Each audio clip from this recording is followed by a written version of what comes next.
नमस्कार दोस्तों, आपका स्वागत है उन क्लासेस पर। दोस्तों, आज हम करने जा रहे हैं हिंदी का सेक्शन। ठीक है, आज हम हिंदी के बहुत बेहतरीन क्वेश्चन देखेंगे जो इम्पोर्टेंट रहेंगे। किसके लिए? वीडियो एग्जाम के लिए। किसके लिए? वीडियो एग्जाम के लिए। वीडियो और जूनियर असिस्टेंट। ठीक है, इन दोनों को ही मिला के दोनों की इक्वली इम्पोर्टेंट हैं। खासकर वीडियो के लिए बहुत इंपॉर्टेंट है क्योंकि इसमें प्रीवियस ईयर क्वेश्चन शामिल किए गए हैं। ठीक है ना, और ये प्रीवियस ईयर क्वेश्चन का ही सेट है। देखिएगा, ये वीडियो 2018 की जो भर्ती हुई थी 22 तारीख वाला जो एग्ज़ाम हुआ था उसमें फर्स्ट शिफ्ट का था। फर्स्ट शिफ्ट वाली पाली के क्वेश्चन लिए गए हैं। ठीक है दोस्तों, चलिएगा। तो लेकिन ये ऐसा नहीं है कि वीडियो का है तो ये और एग्जाम के लिए इंपॉर्टेंट नहीं है, ये JA के लिए तो बहुत इंपॉर्टेंट है, यानी जूनियर स्टूडेंट के लिए। ठीक है, चलिएगा देखते हैं हम अपना पहला क्वेश्चन क्या है। पहला क्वेश्चन है, इन चारों में से आपको दीर्घ बताना है। दीर्घ स्वर कौन सा है? तो छोटी ई है, ये बड़ी ई है, ए है, ये ए है। ठीक है, तो आप इसमें से समझ रहे होंगे कि इसमें से दीर्घ स्वर कौन सा है। तो ये जो है दीर्घ स्वर की श्रेणी में ये आता है बड़ी ई वाला। ठीक है, और जबकि ये छोटी ई तो आपको पता ही है हर्ष स्वर है। ठीक है, हर्ष मतलब छोटा, और ये ए और ए जो है ये संयुक्त स्वर है। कैसे स्वर है? ये संयुक्त स्वर है। ठीक है, चलिएगा नेक्स्ट क्वेश्चन देख लेते हैं।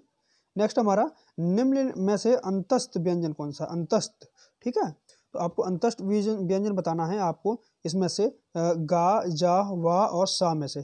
तो अंतस्थ व्यंजन होता है ये वा। ठीक है, चलिएगा।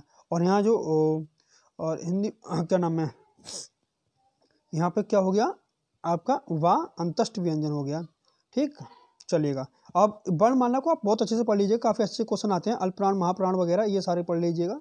ठीक है, चलिएगा। अगला क्वेश्चन है, निम्न में से अल्पप्राण व्यंजन कौन सा है? अल्पप्राण। देखिए आगे क्वेश्चन जो हम अभी डिस्कस कर रहे थे, बताइए दोस्तों, इनमें से कौन सा अल्पप्राण व्यंजन है?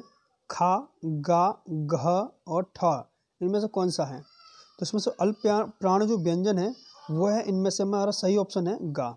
ठीक है ना। देखो दोस्तों, आपको बताते चलें कि अल्पप्राण ऐसे व्यंजन होते हैं जिसमें मुख में से कम वायु निकलती है, यानी और आपको सिंपल भाषा में बताएं तो जो आपका वर्ग का पहला, तीसरा और पांचवा वर्ण होता है ना वो अल्पप्राण होता है।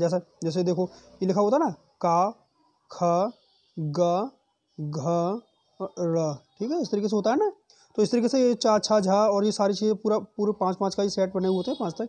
तो ये जो पहली रो होती है, पहली, तीसरी और पाँचवीं, ये अल्पप्राण की श्रेणी में आते हैं। किसमें? अल्पप्राणी की श्रेणी में। ठीक है ना।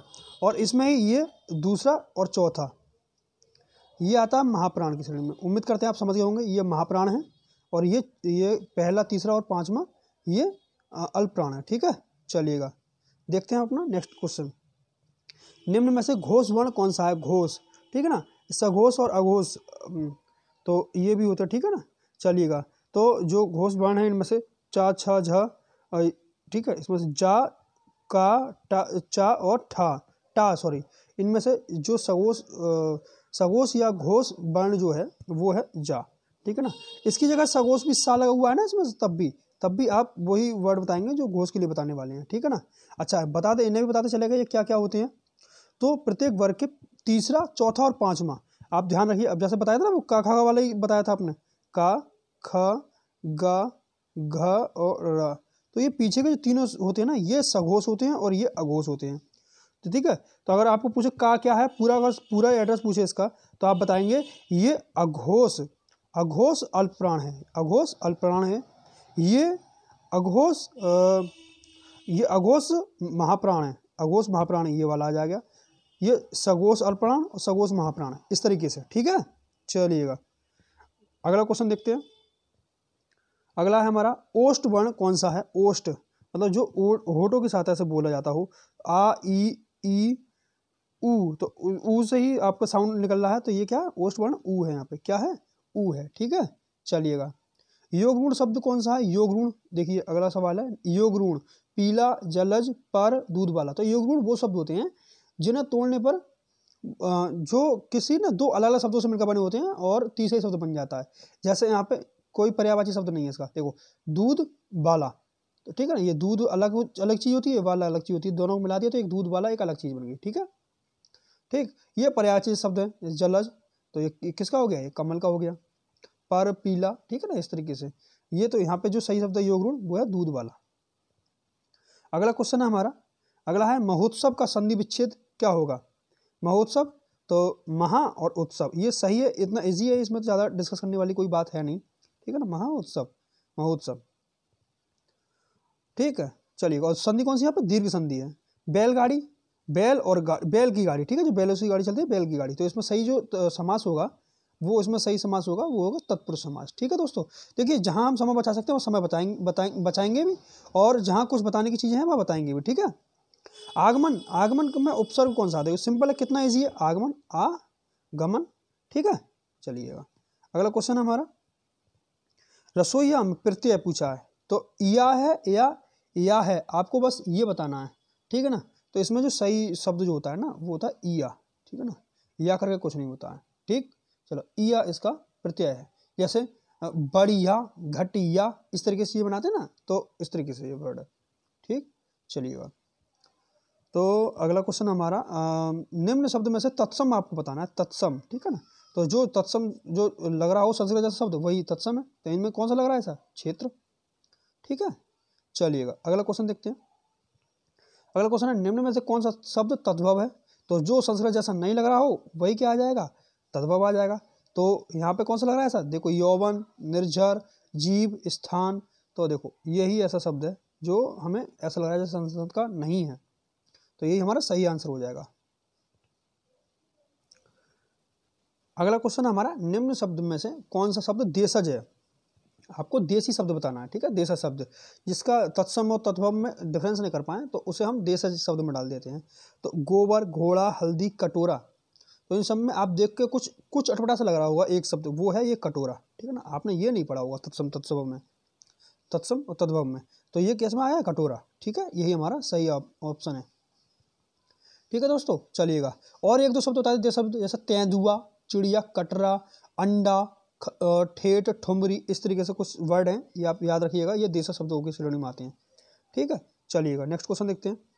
कौन सा शब्द विदेशी शब्द है? विदेशी, आप देख लीजिए इनमें से कौन सा विदेशी शब्द आपको लग रहा है जिसे आप इंग्लिश में भी कन्वर्ट करते हो, या आपने सुना होगा इंग्लिश में भी ऐसे कुछ वर्ड है। तो एक ही शब्द आपको दिखाई देगा, वो दिखाई देगा आपको टिकट।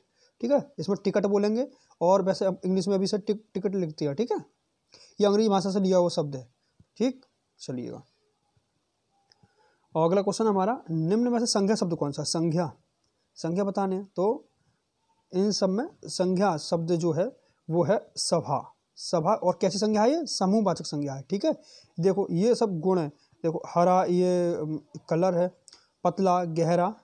ठीक है, ये विशेषण है। ये सब क्या है? विशेषण है। हरा होना, पतला होना, गहरा होना, ये विशेषण शब्द है। जबकि सभा क्या है? एक समूहवाचक संज्ञा है। ठीक है, चलिएगा। नेक्स्ट क्वेश्चन है, निम्न में से सर्वनाम शब्द कौन सा? सर्वनाम, देख लीजिएगा। सर्वनाम शब्द आपको, अगर आप जरा सा भी सर्वनाम के बारे में जानते होंगे तो आप तुरंत इसका आंसर बता देंगे, और इसका सही आंसर है डी, कौन।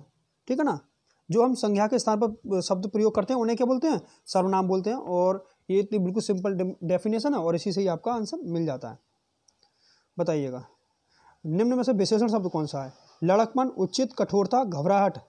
तो विशेषण शब्द पूछा है जो मतलब विशेषता बताता हो किसी चीज़ की। ठीक है ना, तो जो गुणवाचक विशेषण शब्द यहाँ पे दिखाई दे रहा है ये है उचित, उचित, अनुचित। ठीक है ना, ठीक है दोस्तों, चलिएगा। और ये लड़कपन, कठोरता, घबराहट, ये जो शब्द हैं ये भाववाचक संज्ञाएं हैं। ठीक है ना, ये संज्ञाएं। आप ये कहेंगे कि फिर ये क्या चीज़, अगर ये ऐसा कुछ है तो ये भाववाचक संज्ञाएं हैं। ठीक है ना, उचित ये क्या है? गुणवाचक विशेषण है ये। ठीक है दोस्तों, चलिएगा। निम्न में से प्रेरणार्थक क्रिया कौन सी है? ठीक है ना, तो प्रेरणात्मक क्रिया है जो है गिरना। गिरना जो है प्रथम प्रेरणात्मक क्रिया है। ठीक है, और इसमें आप जैसे इसमें एक चीज़ बताने लायक है कि जैसे आना जोड़ने से प्रथम प्रेरणात्मक क्रिया, और बाना जोड़ने से द्वितीय प्रेरणात्मक क्रिया बनती है। ठीक है, आना और बाना, जैसे इसमें गिर आना जोड़ दिया ना, ऐसे ही दूसरा होता है कर वाना। ठीक है ना, उसमें वाना जुड़ गया, इसमें आना, इस तरीके से कराना, करवाना। तो कराना जो है प्रथम प्रेरणात्मक क्रिया है, और करवाना द्वितीय प्रेरणात्मक क्रिया है। ठीक है, उम्मीद करते हैं आपको थोड़ा बहुत समझ में आया होगा। निम्न में से अव्यय कौन सा है? तो आपको अव्यय बताना है। उत्तर, ठीक, जापान और कृष्ण, इन चारों में से अव्यय कौन सा है? तो इसमें से अव्यय जो है वो ठीक है। ठीक, ठीक है, चलिएगा। और बाकी सब क्या है? ये संज्ञाएं हैं, संज्ञा। पक्षी का पर्यायवाची, पक्षी का पर्यायवाची देखो बताने वाली कोई बात ज़्यादा खास है नहीं इसमें। देखो कितना सिंपल है, आराम से देखते पता चल जाएगा। ये क्या है? बेहग, आपने बहुत पढ़ रखा होगा जब भी आप पर्यायवाची पढ़ेंगे। एक आध क्वेश्चन और है क्या? हाँ, एक क्वेश्चन बचा लास्ट ये, जटिल का विलोम शब्द क्या होगा? जटिल का देख लिया कितना सिंपल है, ये सरल, जटिल का सरल विलोम बताना है, ठीक है। चलिएगा दोस्तों, तो ये थे हमारे कुछ बेहतरीन क्वेश्चन हिंदी के, और बाकी क्वेश्चन हम कल डिस्कस करेंगे। और उम्मीद करते हैं आपको सेशन पसंद आया होगा। अगर आपको सेशन पसंद आया तो चैनल को सब्सक्राइब कर लीजिएगा और सेशन को लाइक कर दीजिएगा। चलिएगा, आपके लिए बाय, मिलते हैं आपको नेक्स्ट सेशन के साथ में। तब तक के लिए पढ़ाई करते रहिएगा।